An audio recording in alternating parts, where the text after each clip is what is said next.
Hi, I'm Sandi Genovese and welcome to this episode of the Ellison Education Video Series. You know, with Valentine's Day coming up, I thought that it would be fun to make heart notepads, but I brought other examples to share as well. If you look at the table, all of these are notepads, and when you look at the side, from the side, you can see there is a cardboard base and then several pages. And then just the top notepad, the top sheet of the notepad is fully decorated so that when this sheet comes off, it then has plenty of writing space for whoever is going to actually use it to make notes.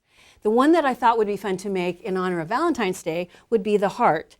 So here you can see is the one that we're going to make, and I've actually padded the edge at the bottom so that it's easy to pull each page off. It's much easier to have your padding compound sit on one of the straighter edges, not on a real curvy edge.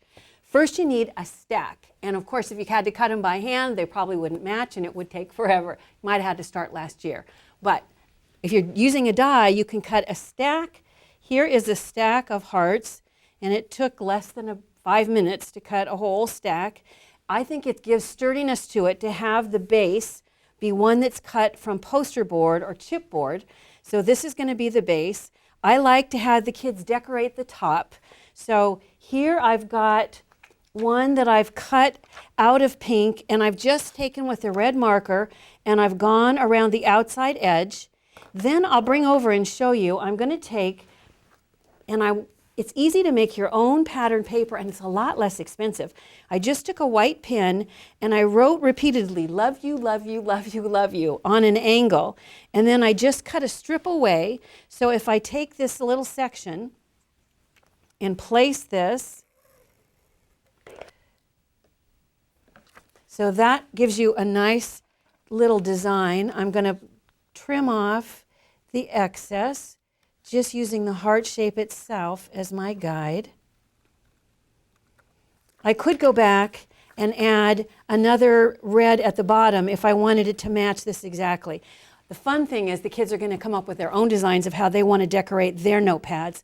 Once you have all of the shapes in a stack, you want stability. So I'm going to tamp them so they're really, remember, because they're cut with the same die, they're going to match perfectly. And then I'm going to take binder clips, and I'll use these to hold everything together just by using binder clips. I want to place the binder clips close to where the padding compound is going to go, but not right on top of it. So this will keep all those layers really tightly together, and I'm going to just place my padding compound here.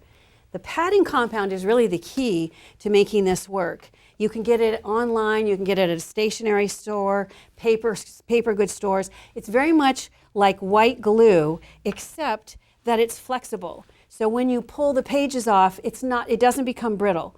So it goes on just with a paintbrush, just the same. It dries clear, just like white glue. And another cool thing, it's easy to clean up with just water if you do it while it's still wet. So I'm going to then paint this on an edge. Remember, it dries clear.